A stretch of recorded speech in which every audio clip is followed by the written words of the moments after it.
안녕하세요, 여러분. 한이재미 배가령 선생님입니다.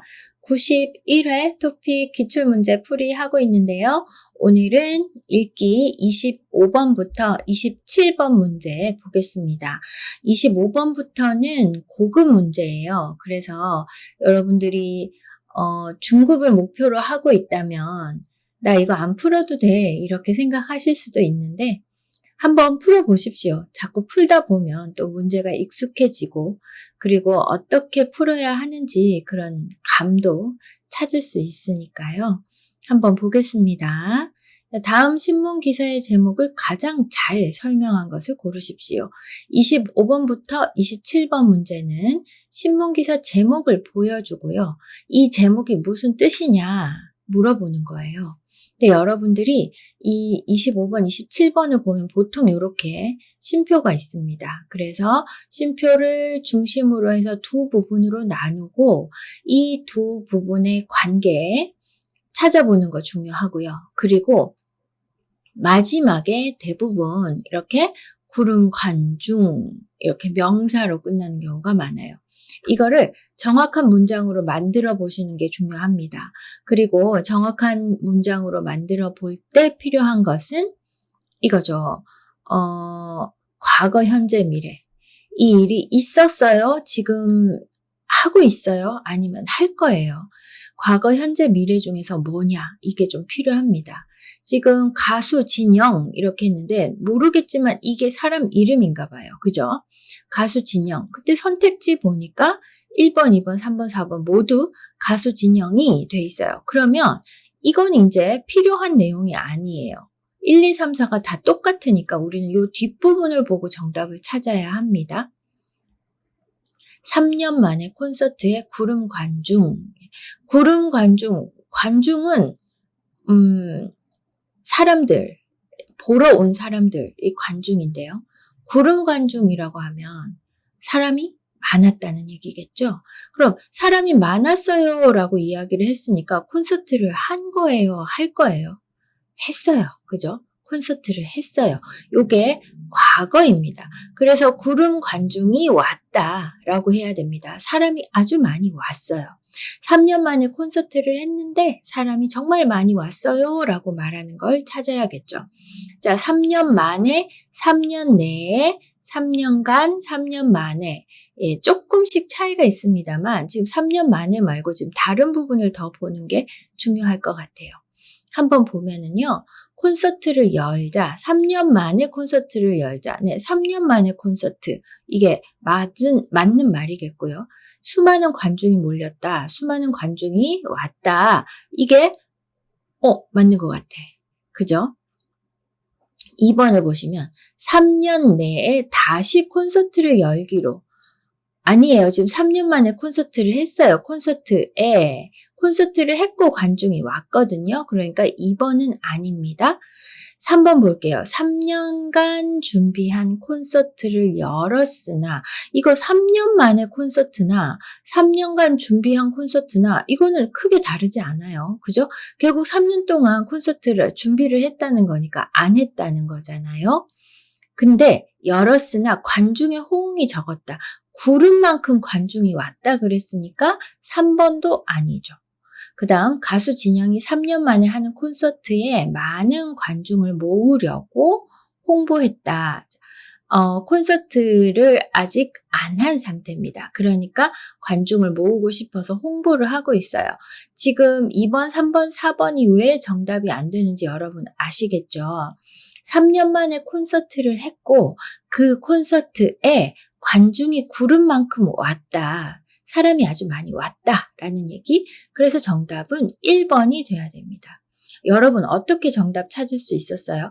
쉼표를 중심으로 두 부분으로 나누고 그 다음에 이 앞부분과 뒷부분의 관계를 한번 찾아봐야 되는데 이 문제 같은 경우에는 관계가 별로 중요하지 않았어요. 3년 만에 콘서트에 구름 관중 했거든요. 구름만큼 관중이 왔다. 콘서트를 열었다. 과거의 사실이다. 그러면 과거의 사실로 찾으면 정답 나오는 거죠. 그죠? 그래서 25번에 1번이 됩니다. 여러분도 다 정답 찾으셨을 거라고 생각하고요. 자, 26번 한번 볼게요. 한국 탁구의 간판 김수미, 여기에 쉼표가 있네요. 그럼 한국 탁구의 간판 김수미, 간판은 식당이나 가게에 들어갈 때 있는 게 간판인데 사람 보고 간판이라고 했어요. 이거는 모르는 거는 신경 안 써도 돼요. 자, 그럼 한국 탁구 김수미, 김수미는 탁구 선수 이름이겠다. 그죠? 올해 국제대회 금메달 싹쓸이, 여기도 올해 국제대회를 했어요, 할 거예요, 하고 있어요가 중요합니다. 금메달 싹쓸이, 싹쓸이라는 것은 싹 다 쓸어왔다라는 건데요. 여러분이 만약에 싹쓸이라는 말을 모른다면 이 문제 풀 수 있을까? 잘 모르겠어요. 자, 일단 올해 국제대회 금메달까지입니다. 금메달 싹쓸이라는 게 있으면 이걸 만약에 모르면 금메달을 받았다는 건가 안 받았다는 건가 헷갈릴 것 같아요. 근데 일단 국제대회를 했다는 거는 얘기가 될 것 같은데요. 한번 보겠습니다. 올해 국제탁구대회에서 한국 대표 김수미의 금메달 가능성이 높아졌다. 이거는 대회 아직 안 했어요. 그죠? 대회 아직 안 했어요. 아직 안 했다. 한국 탁구계가 김수미를 내세워 올해 국제대회 금메달을 노리고 있다. 이것도 대회 아직 안 했어요. 그죠? 국제대회 금메달을 노리고 있다니까 아직 안 한 거잖아요. 3번 한국의 대표 탁구 선수 김수미가 올해 국제대회에서 모두 금메달을 땄다. 이거는 대회를 했어요. 그리고 금메달을 땄어요. 한국 탁구 선수 김수미가 올해 국제대회에서 금메달을 따고자 훈련 중이다. 이것도 아직 대회를 안 했습니다. 자, 그럼 이 금메달을 싹쓸이 했다라고 할 때 여러분, 만약에 싹쓸이라는 단어를 몰라도 지금 금메달 가능성이 높아졌다, 금메달을 노리고 있다, 금메달을 따고자 훈련 중이다 라는 건 전부 다 금메달을 어떻게 해보려고 하는 거고, 이거는 금메달을 땄다는 건데 싹쓸이 싹 쓸어왔다라는 거, 그렇게 생각을 하면 됩니다. 여러분이 알고 있는 단어하고 비슷한 뜻으로 한번 생각을 해보는 것도 좋아요. 싹 쓸어왔다. 그럼 금메달을 다 땄다는 거겠다. 그쵸? 그리고 한국 탁구의 간판 김수미, 한국의 대표 탁구 선수 김수미. 간판이라는 것은 대표라는 얘기구나. 아주 그 가게에도 간판이 없으면 우리가 찾기가 어려우니까 제일 중요하고 제일 좋은 말을 간판에다가 딱 써놓잖아요. 그러니까 이 간판이라는 것은 사람에다가 쓸 때 대표적이다. 아주 딱 한 사람, 그 사람으로 한국 탁구 선수를 이야기할 수 있다. 이야기할 때 간판이라는 말을 씁니다. 한국어 선생님 중에 간판은 뭐 이렇게 말할 수도 있고요. 뭐 한국 축구 간판, 손흥민 이렇게 사람에다가 간판이라는 말을 쓸 때는 아주 대표적이다라는 뜻으로 사용한다는 거 알아두시면 좋겠어요.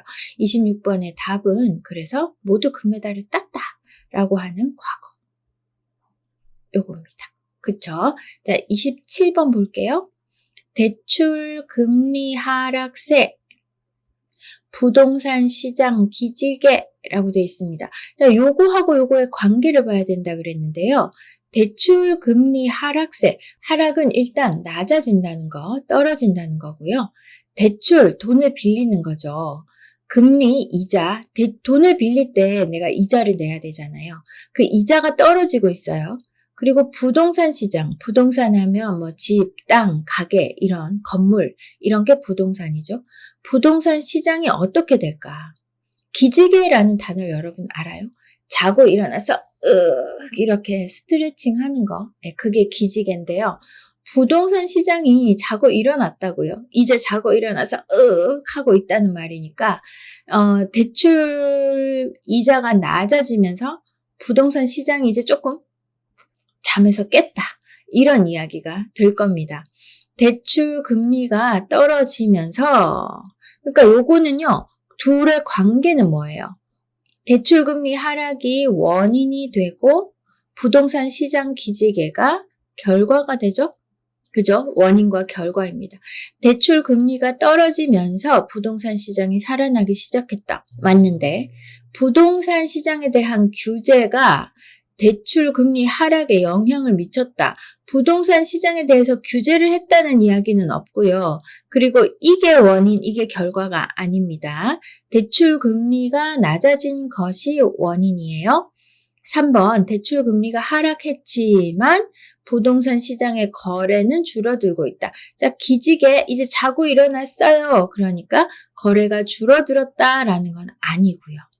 부동산 시장을 활성화하려고 대출 금리 안정화 대책이 논의되고 있다. 이거는 아직 대출 금리 안정화를 하지 않은 겁니다. 대책이 논의되고 있다는 거니까 이렇게 대출 금리를 낮추는 게 어때요? 라고 서로 의논하고 있는 상태고 아직 대출 금리가 낮아진 건 아닌 거예요. 그래서 4번은 시제, 과거, 현재, 미래에서 틀렸고 2번, 3번은 원인과 결과 또는 이 글의 내용을 잘못 이해한 거죠. 그럼 정답은 뭐죠? 대출 금리가 떨어지면서 부동산 시장이 살아나기 시작했다. 네, 살아나기 시작했다라는 것도 괜찮고 활발해지기 시작했다. 부동산 거래가 일어나기 시작했다. 이렇게 다른 의미로 표현해도 괜찮습니다. 어쨌든 대출 금리가 낮아지면서 부동산 시장이 조금 활기를 띠기 시작했다라는 얘기로 선택지가 구성되어 있으면 정답이 될 수 있어요. 그런데 대출금리하고 부동산 시장하고 무슨 관계예요? 네, 집을 사거나 건물을 살 때 100% 돈을 내고 사기가 힘드니까 보통은 내가 돈을 한 70% 정도 가지고 있으면 30% 정도는 은행에서 빌리죠. 은행에서 빌릴 때 그 이자가 너무 비싸면 그냥 이자 내는 거 너무 힘들어. 집 안 살래. 이렇게 되잖아요. 근데 이자가 낮아지면 나 그러면 이자 조금씩 내면서 내 집 하나 가져볼래? 내 건물 하나 사볼래? 이렇게 하는 사람들이 생긴다는 거죠. 그래서 대출 금리와 부동산 시장 굉장히 관계가 있습니다. 대출 금리가 낮아지면 부동산 시장이 좀 활발해지죠. 여러분들이 이렇게 경제와 관련된 대출 금리와 부동산과의 관계를 알고 있었다면 이 문제는 너무 쉽게 풀 수 있는 거예요. 그래서 토픽 공부를 할 때 너무 토픽만 공부하지 말고 뉴스도 보고 드라마도 보고 그리고 여러 가지 한국 사람들과 이야기도 해보고 이렇게 정보가 좀 많으면 한국어로 알고 있는 정보가 많으면 여러분들이 문제를 풀기 훨씬 쉬워진다라는 거 알 수 있는 그런 문제였습니다. 요즘에는 이렇게 경제 관련된 문제가 많이 나오고 있으니까 여러분들 경제에 대해서도 좀 관심 가져주길 바랄게요. 자, 오늘 25번부터 7번까지 문제 어땠어요? 조금 어렵다 생각하는 친구들은 이 보기로 나와 있는 요 부분을 완전한 문장으로 바꾸는 연습부터 한번 해보십시오. 요거를 연습하면 쓰기 53번도 같이 쉬워집니다. 자, 다 연결되어 있으니까요. 따로따로 공부하지 말고 한국어 다 통합니다. 말하기, 듣기, 읽기, 쓰기 모두 다 통하니까 재밌게 한국어 공부하면 좋겠습니다. 자, 오늘도 수고 많으셨어요. 다음 시간에 만나요. 안녕. 안녕하세요 여러분, 한이재미와 함께 한국어 실력을 쑥쑥 높이세요. 한이재미에서는 정기적으로 하는 온라인 수업이 있습니다. 중급 친구들, 고급 친구들 모두 여러 나라에서 온 친구들이 온라인에서 함께 만나서 수업하고 있으니까 여러분도 친구들과 같이 한국어 공부하고 싶다면 신청해주세요. 온라인 수업 재미있습니다. 그리고 문법, 말하기, 쓰기, 읽기 모두 다 들어있는 수업이니까 걱정하지 말고 나 한국어 배우고 싶은데 어디에서 배워요? 고민했다면 한이재미 온라인 수업을 신청해주세요. 그럼 수업 시간에 만나요. 한이재미의 예쁜 선생님들이 여러분을 기다리고 있습니다. 안녕.